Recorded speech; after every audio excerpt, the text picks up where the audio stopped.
Digam: ninguém que milita se embaraça com negócios desta vida, a fim de agradar aquele que o alistou para a guerra. Amém.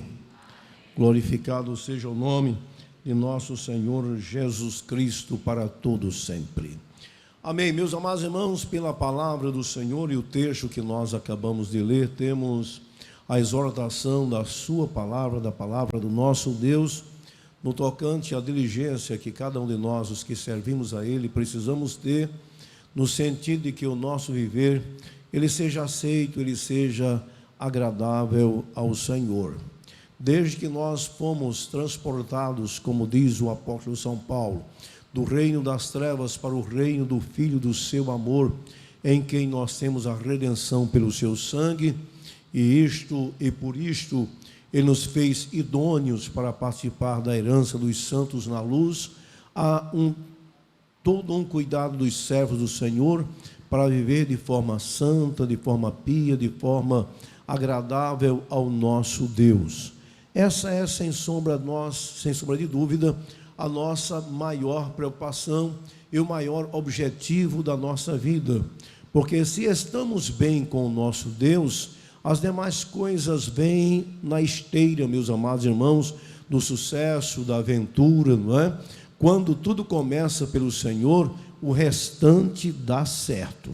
Quando a gente tem este zelo de andarmos de forma cuidadosa, de forma santa diante do nosso Deus, nós temos também a sua intervenção, temos o seu cuidado, temos a sua companhia, temos a sua bênção, não é?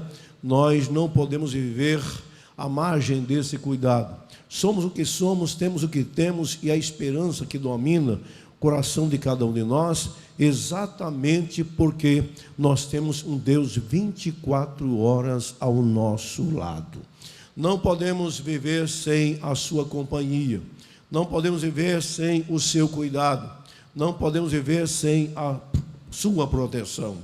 O Senhor Jesus Cristo disse, e com muita propriedade o disse, porque temos nisso o consolo real que nós precisamos para andarmos seguros de que estaria conosco todos os até a consumação dos séculos. O prazer da vida de cada crente, meus irmãos, é viver de modo tão unido a Jesus, não é? De que não haja espaço para um outro pensamento que não se coadune com a realidade desse relacionamento puro, santo e maravilhoso que todos nós temos a bênção de comungá-lo, não é? O apóstolo São Pedro disse certa vez, depois de uma requisição do próprio Senhor Jesus Cristo, a respeito de muitos que já não tinham mais o prazer de segui-lo, considerando a dureza das suas palavras, de que se eles, os demais discípulos, aqueles que eram mais próximos também, tinham a intenção de deixá-lo. Aí o apóstolo São Pedro disse: olha, Senhor, para quem iremos nós? Tu tens as palavras da vida eterna. Pedro estava dizendo, não há outra opção, não é? Não há uma alternativa para a gente. Nós não temos outro caminho.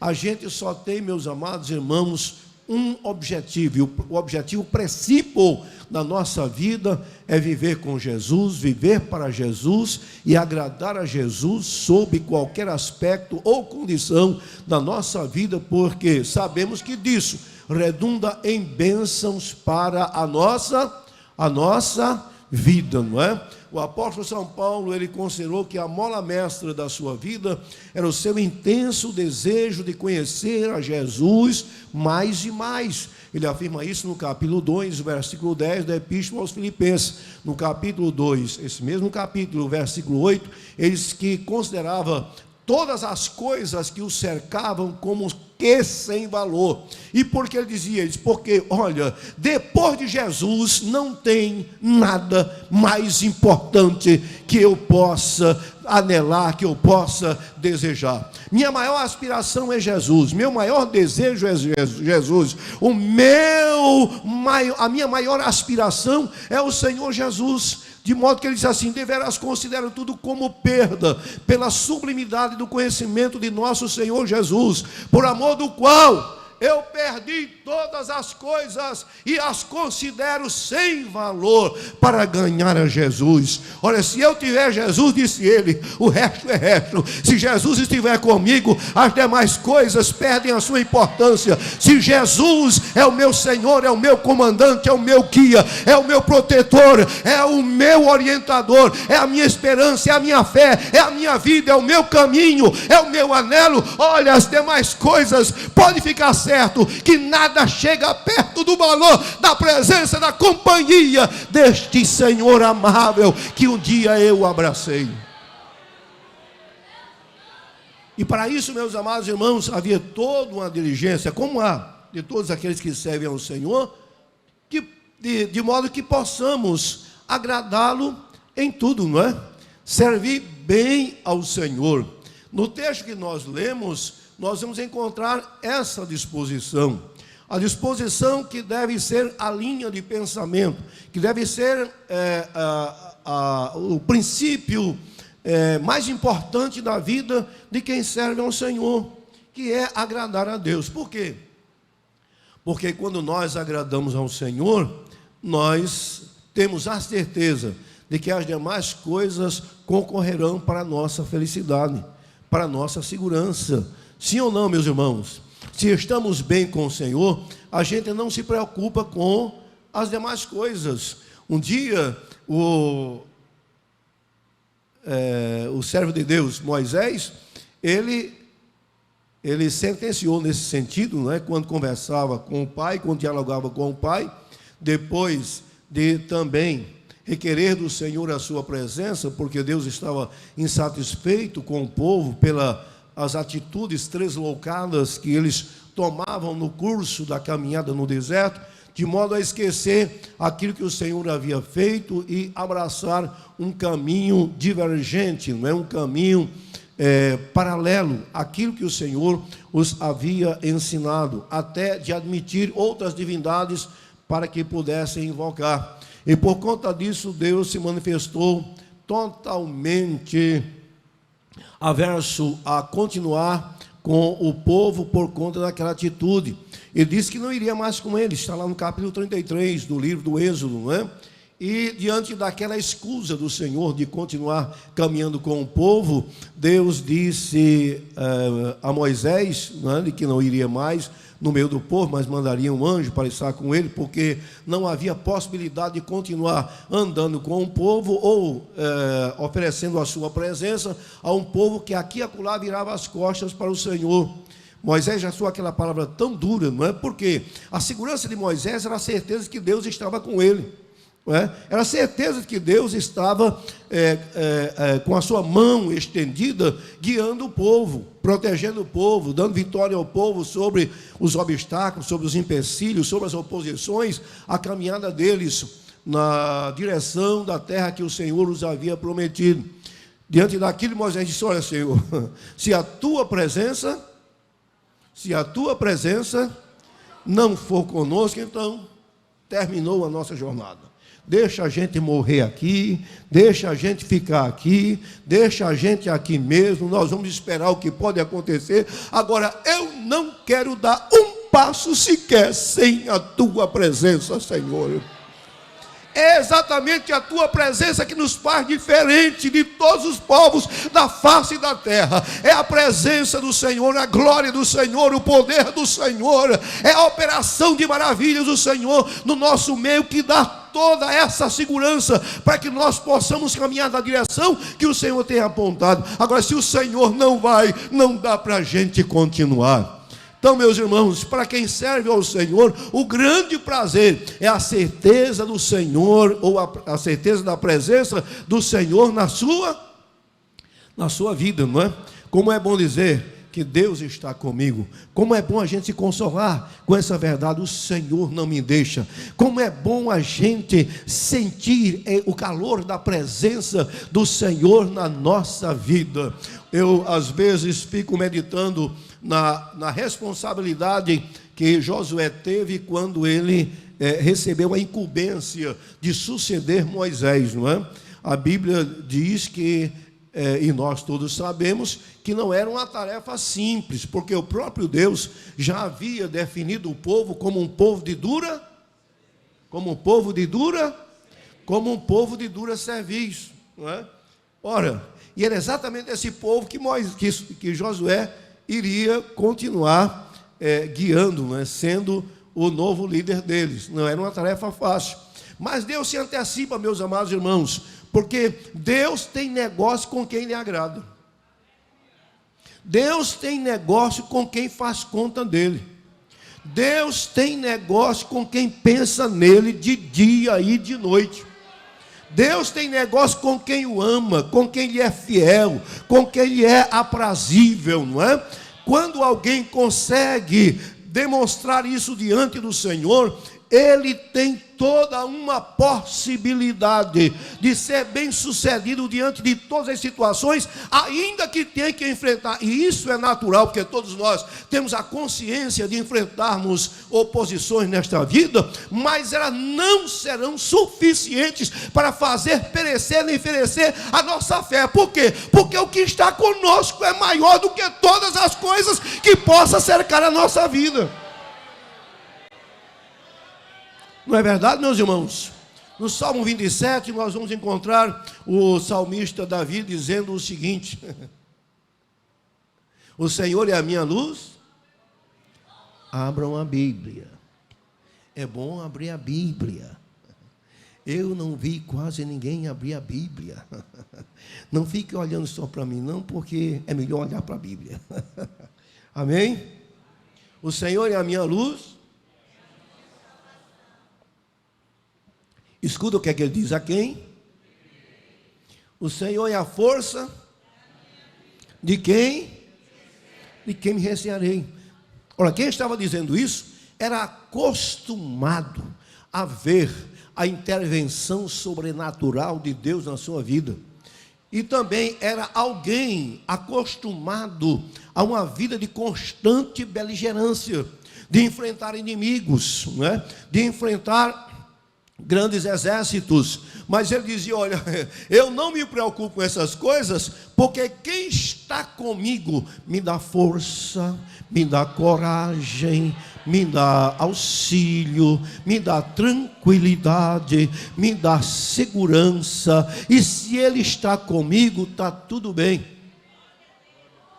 Espero que não temerei, ainda que um exército me cercasse nele, confiaria. Ainda que a guerra se levantasse contra mim, nele confiaria, não é? Por quê? Porque eu estou tão seguro do meu relacionamento com o Senhor, de que eu sei que o meu Deus está comigo. Ele diz aquela expressão tão bonita, não é? Do desejo de estar na casa do Senhor, porque toda a vida, meus amados irmãos, que tem um relacionamento santo, íntegro, puro, íntimo com o Senhor, ele deseja estar no serviço do Senhor, na casa do Senhor, ele deseja estar frutificando na obra do Senhor, não é? Por isso ele disse: uma coisa eu pedi ao Senhor, e que eu possa estar, ou passar, ou ficar um pouquinho, ou visitar, ou que eu possa morar na casa do Senhor todos os dias da minha vida. Para quê? Para contemplar a formosura do Senhor e habitar no templo. E agora veja o que ele diz: porque no dia da adversidade, estava falando de uma coisa que é certa, meus irmãos, Quem aqui não já enfrentou alguma dificuldade? Quem aqui não já enfrentou algum desafio? Quem aqui não já encontrou alguma coisa árdua que teve que encarar e não foi fácil, não é, superar essa situação? E isso aconteceu por causa da presença do Senhor na sua vida. Era o mesmo que o salmista estava dizendo, porque no dia da adversidade ele vai fazer o quê? Ele vai me esconder. Me esconder aonde? No seu pavilhão. No oculto do seu tabernáculo me esconderá. Tem gente que às vezes fica procurando você e não encontra, porque você está escondido, porque você está amparado, você está protegido, não é? Você está guardado. Me lembrei do testemunho de alguém que eu tenho muito intimidade com ele, que alguém propôs no coração, por conta de uma atitude dele, matá-lo. E ele ficou esperando ele na porta. E era um companheiro nosso, um obreiro. Ficou esperando ele todo o tempo na porta. Ele chegou, entrou em casa. E ele ficou lá a noite toda esperando ele. Ele foi dormir, acordou, foi mais tarde. Eu acho que ele viajou. Ele não veio não, porque passou perto dele. No oculto do seu tabernáculo me esconderá. Põe-me aos pés sobre uma rocha. Também a minha cabeça será exaltada sobre os meus inimigos que estão ao redor de mim. Por isso eu oferecerei a ele sacrifício de júbilo. Cantarei, sim, cantarei ao Senhor. Bendito é o nome do nosso Deus para sempre. Esses, meus amados irmãos, são aqueles que são cuidados por Deus e que conseguem agradar ao Senhor. Eu estava me referindo à responsabilidade de Josué quando recebeu aquela incumbência de guiar o povo, mas Deus se antecipa, porque Deus nunca vai deixar aquele a quem ele tem negócio com ele relegado ao medo, ao pavor, não é? Ao abandono. Deus não faz isso. Olha, irmãos, se a gente não deixar o Senhor, Jesus nunca vai deixar a gente. Só tem uma forma dele deixar a gente, é se a gente deixar ele. Agora, se a gente não deixa ele, pode ficar certo. Você acorda, ele está com você. Você vai trabalhar, ele está com você. Você está no trabalho, ele está com você. Você volta, ele está com você. Você chega em casa, ele te traz com segurança. Você vai dormir, e aí tem uma diferença. Ele não dorme, porque nem dorme, nem tosqueneja o guarda de Israel. Isso é o que acontece quando Deus toma prazer em alguém, não é? O apóstolo São Paulo uma vez disse uma coisa interessante. Disse assim: palavra fiel é esta, que se morrermos com ele, olha, não é bom citar assim, não é? Vamos ver, Filipenses capítulo 3, aliás, mesma epístola do apóstolo São Paulo a Timóteo, capítulo 2, versículo 11. Abrem a sua Bíblia, meus irmãos, estamos lendo a palavra do Senhor.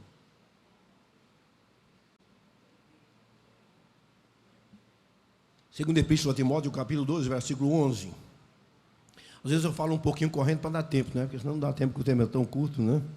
2 e 11, como é que diz? Vamos dizer juntos: palavra fiel é esta. Palavra fiel é esta, que se morrermos com ele, também viveremos. Se sofrermos, também com ele. Se o negarmos, se formos infiéis, não pode negar-se a si mesmo. Se lembra do que eu disse? Deus nunca vai mudar no seu intento de ser o nosso ajudador, de ser o nosso auxílio, não é? De ser o nosso Deus, de habitar conosco, não é? Agora, só uma forma disso não ser uma realidade é se nós virarmos as costas para Ele. Mas se a gente não deixar Ele, pode dormir tranquilo. Nem se preocupe, que quem toma conta de você vai continuar guardando e protegendo você na sua caminhada. Lembra de uma palavra que o Senhor disse a asa, não é? Parece que está lá no capítulo 15. Eu anotei alguma coisa, mas tem hora que eu nem olho, meus irmãos, que é o meu jeito mesmo. Parece-me que é o segundo livro das Crônicas, capítulo 15, né? Capítulo 15. Mas Deus diz uma coisa interessante a Asa, e eu queria que você lesse também comigo, né? Eu estou no primeiro capítulo, no segundo livro. Nunca diga segundo as Crônicas, porque não é uma epístola, né? Não é uma carta, é um livro. Segundo livro das Crônicas, capítulo 5, 15. O versículo 1 e o versículo 2, ele diz assim, ó, vê que coisa, irmãos. Então veio o Espírito de Deus sobre Azarias, filho de... Para saber se vocês estão acompanhando, né? E saiu ao encontro de Asa, e disse-lhe, ouvi-me, Asa e todo o Judá e Benjamim. O que foi que Deus disse?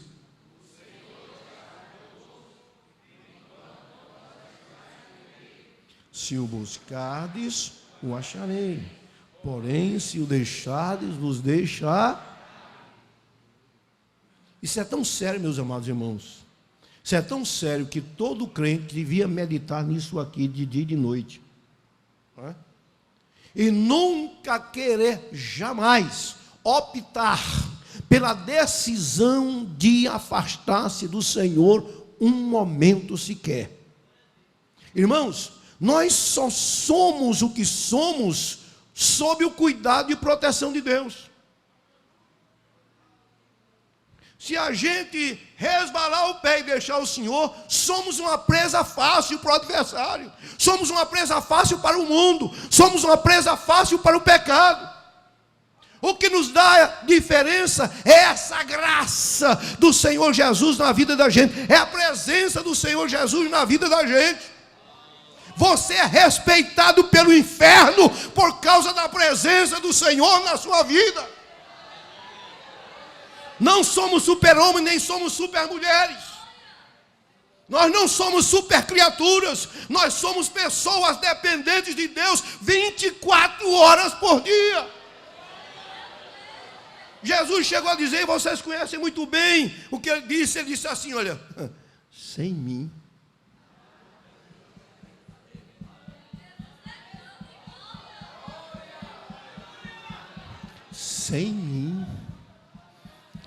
vocês não podem fazer nada. Um dia os discípulos chegaram para Jesus e disseram assim, Senhor, no teu nome, os demônios se sujeitaram a gente. Senhor, no teu nome, fizemos isso e fizemos aquilo. Né? Jesus disse, eu vi Satanás cair como um raio. Mas eu roguei por vocês. O que é que o inimigo queria fazer? Vou destruí-lo, Jesus. Vai não. Porque quem mandou foi eu. Quem os comissionou foi eu. E eles gozam da minha proteção. Ele não disse a mesma coisa a Pedro, não foi assim? A Pedro disse assim, o diabo, Pedro, pediu para se andar contigo. Foi assim? Mas eu não deixei, não. Eu mediei a tua causa diante do Senhor. E ele não pôde fazer nada. Olha, irmão, se o inimigo pudesse, ele destruía cada um de nós. Aquela expressão de Pedro, que ele anda ao derredor, bramando como um leão, é querendo destruir mesmo. E tem coisa que você olha e diz assim, o sangue de Jesus Cristo tem poder, não é? Para lá. Eu tenho o Senhor, eu sirvo ao Rei dos Reis, eu sirvo ao Senhor dos Senhores, eu vivo para Ele, Ele é o meu guia, Ele é o meu orientador, Ele é o meu Salvador, Ele me redimiu com o poder precioso do seu sangue, eu pertenço a Ele. Você está naquela palavra que o Senhor Jesus disse, a igreja é minha, e as portas do inferno não podem prevalecer contra ela. Glória a Deus. Então Deus se antecipou. Voltei, não é? Vocês estão achando que eu estou perdendo aquele fio da meada lá, mas não perdi não, viu? Então Deus se antecipa a Josué, né? E diz a ele assim: Josué, Moisés, meu servo, é morto. Mas eu acho interessante que ele principia dizendo uma coisa que às vezes a gente passa bem rapidinho por ela e não percebe, né? Ele diz assim: e sucedeu depois da morte de Moisés, no capítulo 1, né, de Josué, servo do Senhor, que o Senhor, ninguém abriu a Bíblia, né?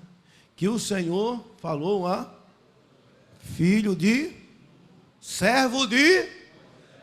Você já observou que Deus obedece, aliás, nós obedecemos a Ele, mas estou dizendo que Ele obedece uma linha por Ele mesmo traçada, não é? Deus sempre estabeleceu princípios a serem observados, os quais não podem ser desconsiderados, não é? Ele disse assim: filho de Num, servo de Moisés. Já observou essa linha, não é? Josué não surgiu como um concorrente de Moisés, mas ele surgiu como alguém que Deus viu que era um serviçal fiel de Moisés. Quando as pessoas entendem, meus amados irmãos, o princípio da autoridade que Deus estabelece, tudo dá certo na vida dele, não é? E Deus não escolhe ninguém aleatoriamente. Deus escolhe as pessoas que Ele vê segundo a visão de Deus, andando naquela trilha, naquela vereda, naquele escopo por Ele mesmo traçado. Quando alguém anda nesse caminho, dá tudo certo. Mas quando alguém quer ser autônomo, quando alguém quer ser soberbo, não é? Quer ser individualista, não é? Eu sou a mesma coisa, eu também sou igual a ele. A pior coisa do mundo é quando um crente começa a pensar no que ele é, sem Jesus. Você só é alguma coisa por causa dele. Agora, para agradar a ele, você tem que andar na linha que ele traçou para você observar. E está na sua palavra, não é? Então ele diz a Josué, não é? Moisés, meu servo, é morto. Ele disse: levanta-te agora e passa esse Jordão, tu e este povo, a terra que eu jurei dar aos filhos de Israel. Todo lugar que pisar a planta do teu, como eu disse a Moisés. Que disse mais? Desde esse deserto, deste Líbano, desse deserto até o rio, o grande rio, o rio Eufrates, não é? Toda a terra até o grande mar, para o poente, será o vosso termo. Ninguém se susterá diante de ti todos os dias da tua vida. Como eu fui com Moisés, serei contigo. Não te deixarei e nem te desampararei. Oh, meus amados irmãos, que coisa gostosa é a gente saber que a gente tem a presença inseparável de Deus na vida da gente. Quando nós, meus amados irmãos, suscitamos essa presença e andamos de forma agradável ao Senhor, que Ele possa aprovar a nossa vida, os resultados são os mais benéficos, são os mais extraordinários na vida da gente. Olha, estabeleça como propósito na sua vida o de ser agradável a Deus em tudo que você faz. Nós estamos vivendo num tempo, meus irmãos, de muitas individualidades, de pensamentos difusos, de pensamentos múltiplos. É claro que cada pessoa tem uma forma de pensar. Agora, como crente, ele não pode divergir daquilo que deve ser a linha de pensamento de um salvo. Sim ou não? Sim ou não, meus irmãos? Você pode até divergir com relação à opinião política. Você pode divergir com relação à opinião política quando você não segue uma corrente que vai na contramão da palavra do Senhor, não é? Que às vezes a gente faz algumas escolhas e precisa ter cuidado para não escolher quem. Eu não estou falando, não é nisso que eu vim falar hoje aqui, mas às vezes precisamos ter cuidado até nesse sentido, né? Porque o crente é sábio. O crente tem a mente de Cristo, não é? Nós temos a mente de Jesus. Quem tem a mente de Jesus, ele escolhe as coisas que ele sabe que possa ser confrontada com com a bênção do Senhor, não é? Com a vontade do Senhor. Não é verdade, meus irmãos? Sim ou não, meus irmãos? Sim ou não, meus irmãos? Bendito seja o nome do Senhor Jesus Cristo para todos sempre. Então é preciso que ele tenha este cuidado. Eu me perdi um pouquinho agora porque fui bater aqui e fugiu aqui, né? Eu não sou acostumado a usar muito tecnologia, aí quando eu vou olhar, assim, tira um pouquinho o pensamento. Eu estava dizendo o quê? O que é que eu estava dizendo, jovem? Vocês são mais jovens do que eu, né? Eu já estou descendo a ladeira, mas eu estava dizendo o quê? Meu Deus. O mais velho feito eu, estava dizendo o quê? Hein? Como é? Não vi. Nós temos a mente de Cristo, não é? Então a nossa forma de pensar, ela deve ser uniforme.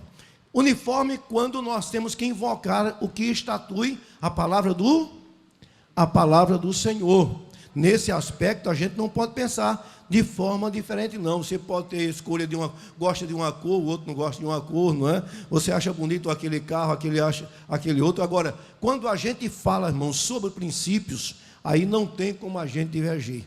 Quando a gente fala sobre doutrina, a doutrina bíblica, a gente não pode divergir, não é? Por quê? Porque são coisas que são comuns a todos aqueles que servem ao Senhor Jesus Cristo. Ele não pode pensar de forma diferente, sob hipótese alguma. Por quê?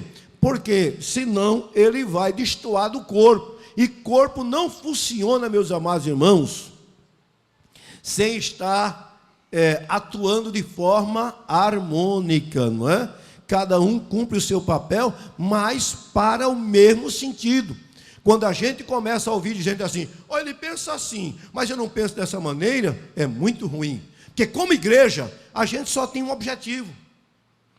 Veja que o apóstolo diz assim, uma coisa fácil é que esquecendo as coisas que para trás ficam e avançando para as que estão diante de mim, prossigo para o alvo, pelo prêmio da soberana vocação de Deus em Cristo Jesus. Pode ser assim, todos nós temos um objetivo.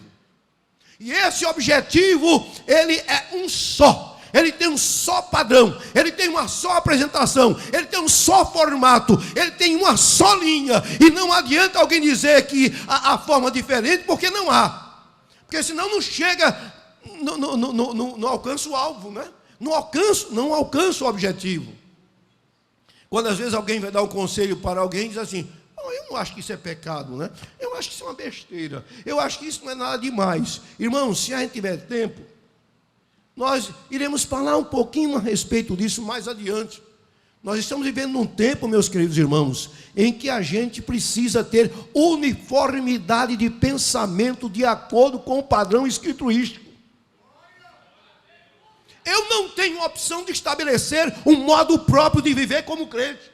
Eu tenho que andar por aqui, ó. Toda a minha vida tem que estar pautada aqui. Eu não tenho a liberalidade de estabelecer um comportamento próprio e eu dizer que ele se é o certo. Porque no dia quando eu fiz a profissão de seguir a Jesus, eu passei a dizer como disse o escritor aos Hebreus. No capítulo 12. O que é que ele diz no capítulo 12 de Hebreus? Portanto, nós também que estamos rodeados de uma tão grande nuvem de testemunhas, deixemos todo o embaraço. Tem muito embaraço nessa vida, meus irmãos. Tem muita coisa para embaraçar a vida da gente. Tem coisa que a gente olha e embaraça, tem coisa que a gente é chamado a fazer e embaraça, não é? Tem alguns desejos que a gente precisa repelir porque embaraça, não é assim? Tem muitas tentações que nos rodeiam que embaraça, não é? Tem muitas conversas que não são apropriadas que embaraçam, não é? Tem muitas decisões que não são boas, que não edificam, que trazem embaraço, não é? Logo, nós precisamos ter cuidado para que a gente não venha defender alguma postura e algum posicionamento que não tenha, meus irmãos, amparo nas Sagradas Escrituras, que não fornece o testemunho compatível com aquele que teve uma vida transformada pelo Senhor, que nasceu novamente. Portanto, nós que estamos também cercados de uma tão grande número de testemunhas, deixemos todo o embaraço e o pecado que tão de perto nos rodeia, e se corramos com paciência. Parece que eu estou vendo o servo de Deus dizendo assim: olha, tem muita coisa, tem perigo toda hora, tem perigo diante da gente todo momento, mas faça o seguinte, pacientemente, nós dizendo: Jesus, me ajude, me ajuda, Jesus, me guarda, Senhor, me lava no teu sangue, Jesus. Jesus, me dá graça, me dá força. Jesus, me dá o teu auxílio. Jesus, tu enfrentaste isso. Jesus, tu sabe o que é isso. Porque tu sabe, tu pode se compadecer de mim, Senhor, como sumo e fiel sacerdote que tu és, ó Senhor. Me ajuda, Jesus, a vencer, não deixe eu cair. O próprio Jesus disse assim: ora ao Pai, disse: Pai, não me deixe cair em tentação. É isso que nós precisamos fazer todos os dias. E aquela paciência que é proclamada nas Sagradas Escrituras, esse rogo contínuo e permanente que tem um crente, meus irmãos, em Jesus. Agora tem uma coisa: quando você mostra isso diante do Senhor, não vai faltar ajuda do céu. Não vai faltar ajuda do céu. Tem um hino de Jacira que dizia: quando eu penso que estou fraco, Jesus me livra da morte. Porque foi o apóstolo que disse isso, né? Ele disse que enfrentava tantas vicissitudes que em algum momento ele se sentia frágil, não é? Mas nesse momento ele disse: não faltou o auxílio do meu Salvador. E no momento que eu achava que estava frágil, esse socorro, essa vitamina do céu chegou e me deu condição para eu prosseguir na minha caminhada. Mas continuando o que disse o escritor aos Hebreus, ele disse assim: olhando para quem? Para Jesus, o autor e esse o qual, pelo gozo que lhe estava proposto, suportou a cruz, desprezando a afronta, assentou-se à destra de Deus. Mas ele quis dizer o seguinte: olha, ele enfrentou, ele encarou tudo isso por nós, e com isso ele tornou-se conhecedor da nossa realidade. Não que ele não soubesse, mas ele precisava, para ser o nosso legítimo Salvador, vivenciar essa realidade, a exceção do pecado, para que ele pudesse se compadecer. Está lá no capítulo 2 da Epístola aos Hebreus: se compadecer de nós, pobres pecadores. Então, meus irmãos, todos nós precisamos de estar recorrendo ao Senhor constantemente, não é? E a nossa linha de pensamento, volto a dizer, ela precisa ser uniforme. Se você ler o capítulo 3 da Epístola aos Colossenses, nós vamos encontrar assim: portanto nós, que já o quê? Portanto, se já eu falei nós que estamos falando para a gente, né? Portanto, se já ressuscitaste, buscai onde está sentado à destra, pensai nas coisas que são e não nas que são. Por quê?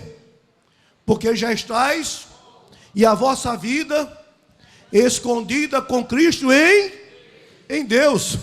Ele está dizendo o seguinte: olha, a gente tem que estar com a mente bitolada. Vou usar essa expressão, é meio rasteira, não é? Mas em Jesus. Tem coisa que você vem à sua mente e você diz: não, porque esse espaço aqui, ó, está dominado pelo Senhor. Ah, mas tem uma coisa boa, tem uma oferta. Não. Por quê? Porque aqui não tem mais lugar para outra coisa, só tem lugar para pensar nele. Tudo eu submeto ao crivo da sua santidade, da sua palavra. Quando eu penso assim, eu começo a rejeitar as coisas. E você vai ver no restante desse texto que ele diz: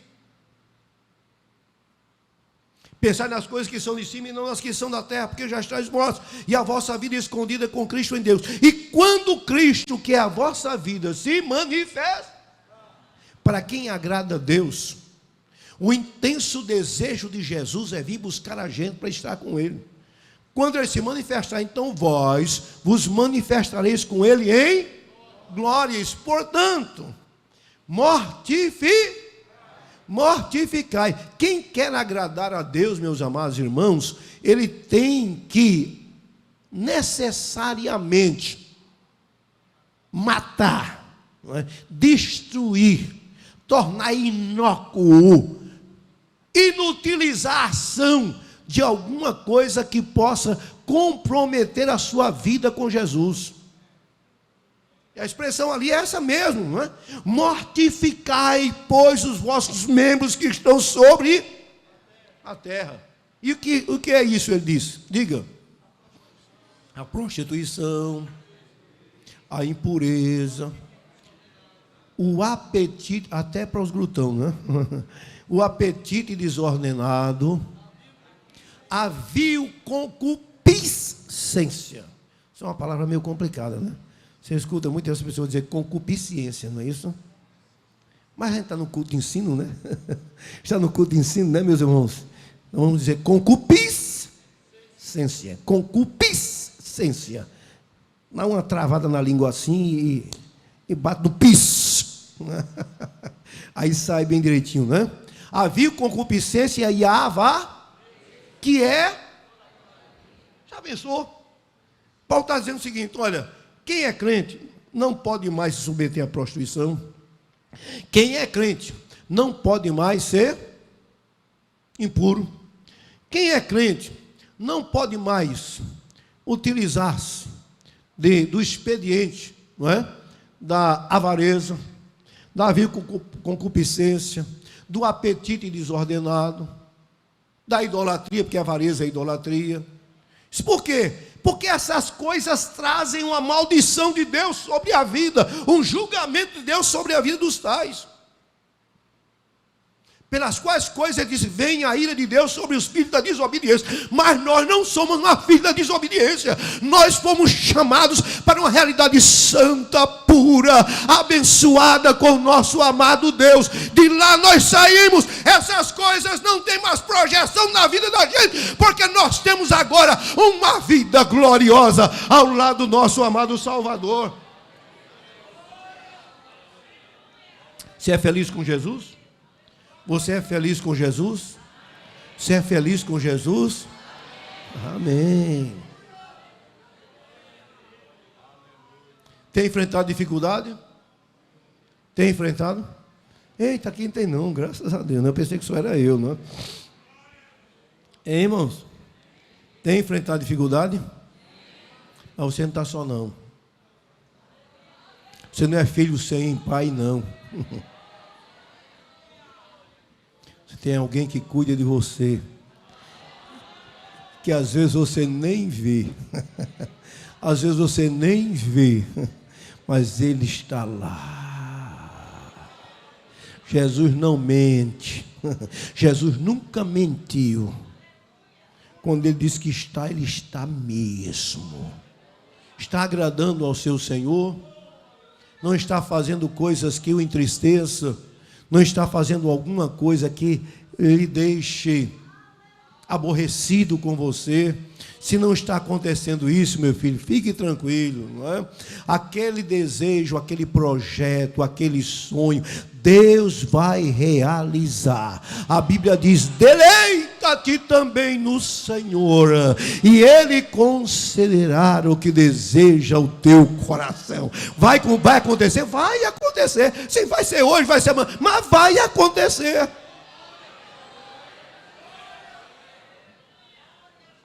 Quem está falando, meus amados irmãos, já viu isso muitas vezes e vê isso ainda hoje. O cuidado do Senhor, Às vezes eu fico pensando que um homem pequeno feito eu, sem muita expressão, meus irmãos. Jesus, tu é muito bom, não é? E tem hora que eu olho para mim e digo assim, nem tamanho tem, né, irmão? Parece pelo menos uns 1,80m, 1,90m, né? Mas esse pequenininho é cuidado por aquele que é grande. Pelo maior de todos, não é? E isso é a diferença, não é? A diferença, irmão, é a presença de Jesus na vida da gente. A diferença, não é? Então você enfrenta dificuldade, mas você tem alguém que cuida de você. Agora, você só precisa ter o cuidado de que ele não veja coisa feia na sua vida. Não é?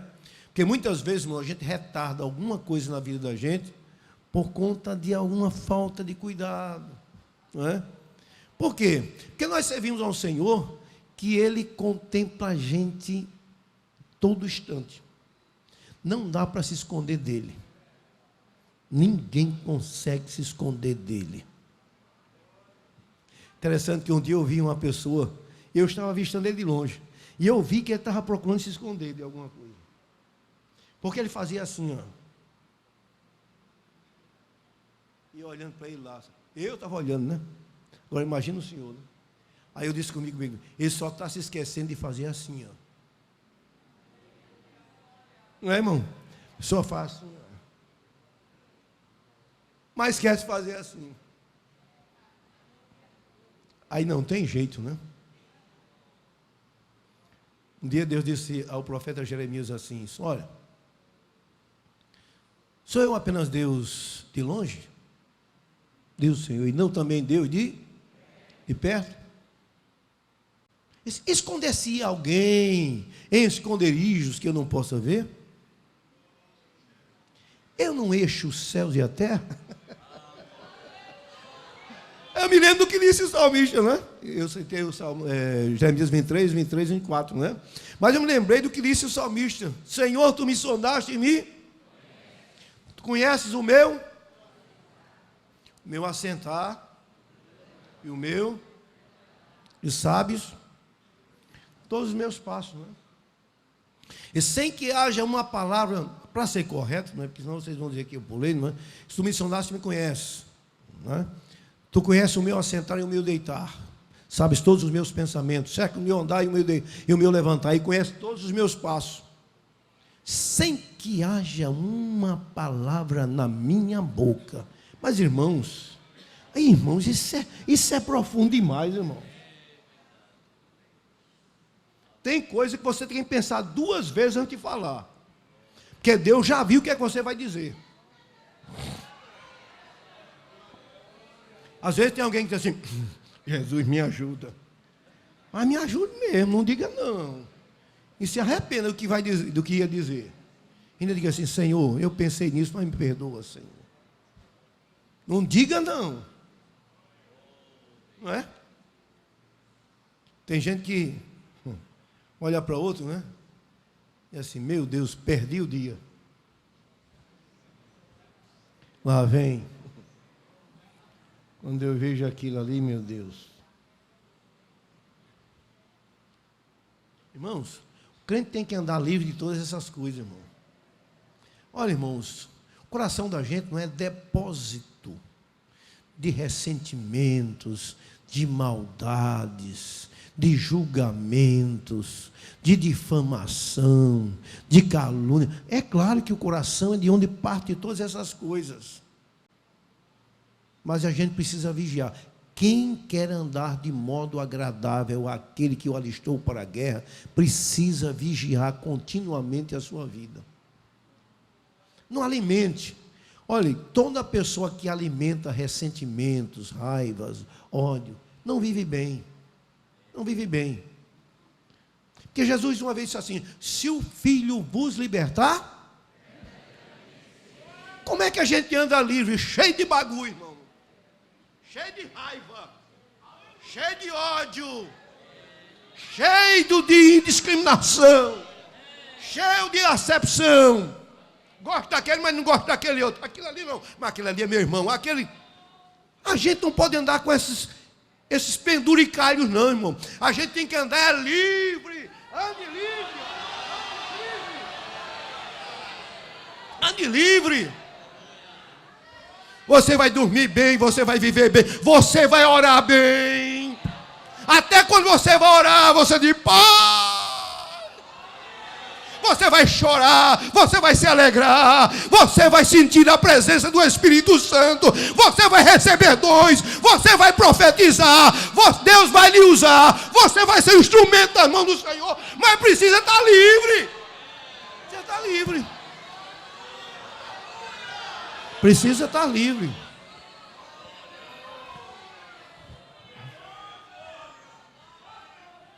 Amém, meus irmãos?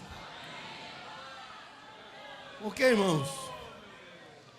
Porque Ele olha para a gente de uma forma que nem a gente vê a gente mesmo. Porque você sabe que Deus conhece mais a gente que a gente mesmo conhece a gente. Será que eu disse uma besteira? Disse não, né?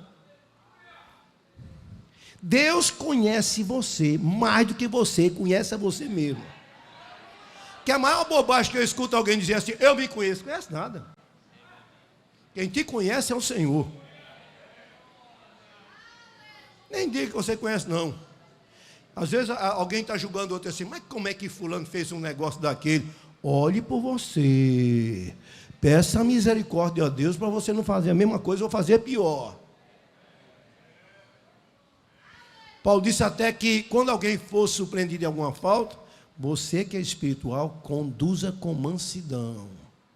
Porque não tem gente dizendo, aqui não presta não, aqui não presta não. E tu é dono dele? Tu é dono dele? Quem fez ele foi tu? Procura ajudá-lo, né? Procura resgatá-lo. Se ele não quiser te ouvir, aí é outra coisa. Mas a tua iniciativa é buscá-lo, né? Eu citei Jeremias capítulo 17, versículo 9. Você vai encontrar essa verdade. O Senhor dizendo que conhece a gente, mais do que a gente mesmo. Não é? Porque ele disse assim, quem é que conhece? Eu, o Senhor. Eu provo os pensamentos, quadrinho os pensamentos, provo o interior e dou a cada um segundo as suas obras. Completando o que disse o salmista, né, para a gente concluir. Então ele disse, ainda a palavra não veio na minha boca e tudo, tu sabes, tal ciência é para mim maravilhosíssima, tão alta, que eu não consigo alcançar isso, eu não compreendo isso. Ele estava extasiado naquele momento de oração, de contrição, pensando na grandeza, na onisciência de Deus. Disse assim, eu só chego até um certo ponto, a partir daí eu não chego não.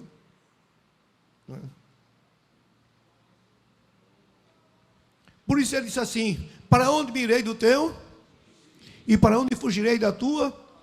Se subir ao céu? Se fizer no céu a minha cama? Se tomar as asas da alva e habitar as extremidades do mar? Até ali a tua mão me guiará, e a tua destra me susterá. Se disser por certo que as trevas me encobrirão de ti, então a noite resplandecerá como o dia. Isso porque a noite, aliás, a luz e as trevas são para ti a mesma coisa. Nem ainda as trevas conseguem esconder de ti. A luz e as trevas não tem diferença para tu. Se estiver com luz, tu vê. Se estiver sem luz, tu vê também. Olha, irmãos, é preciso a gente pensar nisso para a gente não tomar o caminho de Adão e de Eva. E não contrariar aquilo que Deus estabeleceu. Não é? E que depois de que erraram, ainda tentar se esconder. Ninguém se esconde, irmão. Ninguém se esconde. Nós estamos, a Bíblia diz que todas as coisas estão nuas e patentes aos olhos daquele com quem havemos de tratar. Não é? Assim não é? E Você vai dizer, depois ele vai dizer que viu o corpo ainda informe, que viu quando foi entreter, tu visse, quando estava me entretecendo no ventre da minha mãe, nas profundezas da terra. Então Deus conhece a gente antes da gente nascer. Conhece a gente em todos os aspectos da nossa vida, não é? Uma das expressões do Senhor Jesus para ratificar o conhecimento dele a respeito dos crentes, você vai encontrar nas cartas das igrejas da Ásia, não é? Porque ele já apresenta-se assim, não é? Que João disse que olhou para eles que... Como era ele, João? Os seus olhos eram como chamas de fogo. Sua cabeça e cabelo eram brancos como uma branca neve. Da boca dele saiu uma espada afiada de 12 gumes. O rosto dele é como o sol quando brilha na sua força. João disse, quando eu vi, eu não aguentei, caí a seus pés como morto. E ele disse, não temas. Eu sou o primeiro e o último. E o que vivo e fui morto, mas eis que eu estou vivo para todo sempre, e tenho as chaves da morte e do inferno. Mas quando ele começa a falar a igreja de Esmirna, de Éfeso, de Esmirna, de Pérgamo, de Sardes, de Filadélfia, de Laodiceia, não é? Tiatira, eu esqueci também. Quando ele fala a todas essas igrejas, pode olhar, que ele começa dizendo, eis aquele que tem na sua deixa as 7 estrelas, mas não vou falar mais porque o tempo não dá, não é? Mas a todas elas diz assim, eu sei as tuas obras. A primeira diz assim, uma delas ele diz assim, eu coloquei uma porta aberta diante de ti, não é? Ele viu quem era crente, quem não era crente, quem tinha a aparência de crente e que não era. Ele viu o sofrimento, ele viu a perseguição, ele viu a fidelidade, ele viu a resistência, ele viu os que não aceitaram doutrinas falsas, mentirosas, espúrias. Ele viu tudo. Está lá. Você vai ver uma declaração, se a gente tivesse tempo aqui de falar sobre cada uma dessas igrejas, você vai ver que preciosidade a gente encontra nessas cartas. Que eram igrejas e eram períodos, não é? Mensagens dirigidas a determinados períodos da história da igreja. Mas a todas elas diz assim, eu sei as tuas obras.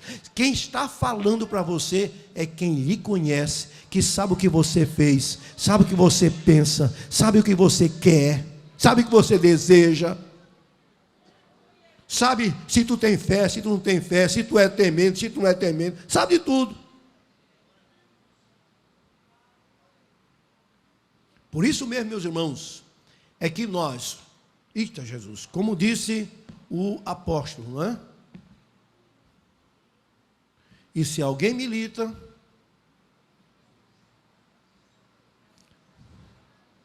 não é? Se não militar, e quem milita não se com os negócios, com que propósito? Com que propósito? A fim de agradar aquele que nos alistou para a guerra. Como é que eu devo viver como um crente? Agradando aquele que me alistou para a guerra. Como é que eu devo me posicionar? De forma agradável àquele que me alistou para a guerra. Qual deve ser o maior objetivo da minha vida? Agradar aquele que me alistou para a guerra. Qual deve ser o maior anelo da minha vida? Agradar ao meu Senhor que me alistou para a guerra. Então, meus irmãos, vivamos de tal modo que a nossa vida encontre testemunho diante daquele que vê, que sabe e que tem a recompensa para cada um daqueles que ele serve de forma santa e piedosa. Quero andar de valor em valor e seguir a Jesus, meu Senhor, até que um dia receba no céu a coroa que me dará Deus. E no final eu direi, ao findar esta lição, combati o combate de amor, e coroa terei de justiça, que no céu me dará o Senhor. Quero andar de valor em valor e seguir a Jesus, meu Senhor, até que um dia receba no céu a coroa que me dará Deus.